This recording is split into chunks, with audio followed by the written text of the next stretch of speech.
Alright guys, so got kind of late yesterday and I ended up pulling the transmission off the engine and trying to fit it back in the truck without the transmission. Got to find out that the power steering pump, which I don't plan on running anyway just because I don't have power steering gear, obviously that's just a manual steering gear. Power steering was hitting on that. I also had the heater core pipes come out right there. They were hitting on the back of the cylinder head and the intake was hitting pretty hard in here. So I went ahead, pulled all of the climate control stuff out of the cab, which I don't know if you guys have seen in here before, but it's got a lot more room in here now. So I mean, I can even actually probably worry about taking some out of the firewall if I need to. Now I do want to try to put a heater core back in this thing at some point. Obviously having heat, I don't have air conditioning in most of my vehicles anyways, so air conditioning is not a big concern, but heat is definitely pretty important. So now that I've made some room for the cylinder head there, I actually pulled the intake manifold off as well, just because it'll help fit everything in there. I can make room in the firewall for the intake after I get everything figured out. And additionally, I went ahead and I pulled the accessory bracket off. You can see it's right there, the intake. Now I did figure out, thanks to some posts online, I did figure out a belt routing path for this that will allow me to run without the power steering pump. One of the ones I saw comes from here up, around, down under, up over the alternator and back down, which doesn't even use that other pulley. And I saw one more that comes up. I don't have to admit, I don't remember exactly what it is if anyone's curious, so I think I'm probably going to run that kind of V-looking setup. It's the simplest. But yeah, I'm going to go ahead and hoist this engine up and we'll see how it fits with everything removed from it. Alright guys, so I got the engine lowered down in here. It actually looks like it fits pretty well without the intake or the steering bracket on it. It is just a little close to the front of the truck, but that's kind of to be expected. The accessory drive on the trucks is a lot longer than the one on the cars, making this engine a fair bit longer overall than the 4-cylinder that came out of here. Now that's why I'm going to have to run an electric cooling fan. But I actually, looking at it, I don't think it's actually going to be that big of an issue fitting everything. It'll definitely be tight, but I got the engine, it's not actually touching the firewall right now, but it's certainly up against it pretty close. I mean, right now the engine's actually pretty free in there. I need to check and make sure that the steering arm can still swing right now. The tie rod that connects the steering box to both of the steering arms is really close to the oil pan. But other than that, like even the bell housing bolts look like they'll probably fit without too much effort with the engine set right here. So I'm gonna do a little bit of checking and see what everything looks like. Alright guys, well, I got the engine pretty well where I think I want it. I've go ahead and started cutting the engine mount plates, which you can probably see.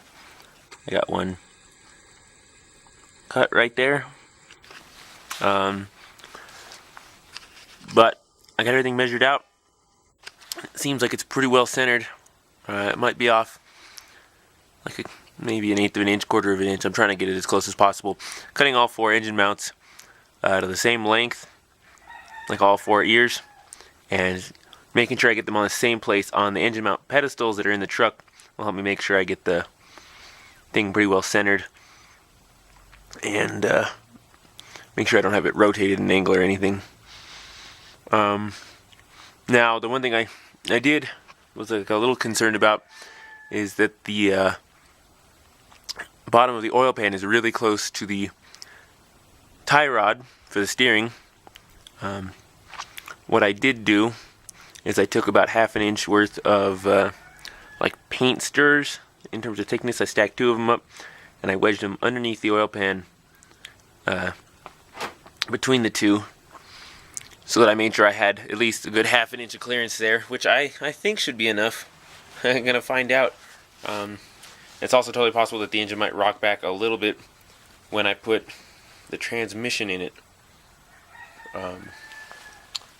But I'm gonna go ahead and cut the other 3 ears for the engine mounts, and I'm gonna tack them in. I'm not gonna full weld them in yet, because I mean, it's totally possible that this thing's gonna have to get moved.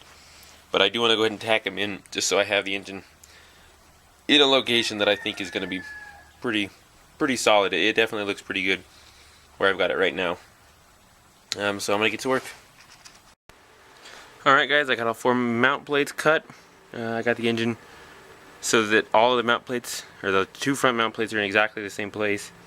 And I went ahead and pulled out, I just got a little Harbor Freight flux core welder here right now. But I'm going to go ahead and try tacking these in place.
Alright, it's in. I'm going to go ahead and drop the mount.